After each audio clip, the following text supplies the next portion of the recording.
জন্মদিন কিংবা বিয়ের অনুষ্ঠান বা পারিবারিক অনুষ্ঠানে পায়েস ছাড়া কি আর হয়? এবার আপনাদেরকে আমি দেখাবো কিভাবে অল্প সময়ের মধ্যে রাজকীয়ভাবে পায়েস রান্না করবেন।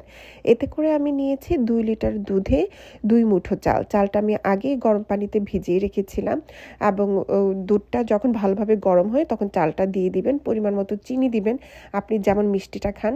যখন পায়েসটা মোটামুটি হয়ে আসবে তখন আমি এটাতে দিয়েছি মালাই। মালাইটা আপনি কিনেও দিতে পারেন, আবার বাসায় করেও নিতে পারেন। আপনি দেখতে পাচ্ছেন আমি গুঁড়া দুধ দিয়ে এবং আরও হাফ লিটার দুধ দিয়ে দারচিনি এলাচি দিয়ে আমি ভালো করে জাল করে গরম উতলানো মালাইটা আমি পায়েসের উপর দিয়ে দিয়েছি। এতে করে হয় কি, পায়েসটা একটা আলাদা রকম অন্যরকম একটা স্বাদ আসে এবং খুবই সুস্বাদু হয়। সরটাও ঘন হয়, পায়েসটাও ঘন হয়। আশা করি আপনারাও বাসায় একবার এভাবে চেষ্টা করবেন এবং অবশ্যই আমার চ্যানেলটা সাবস্ক্রাইব করবেন।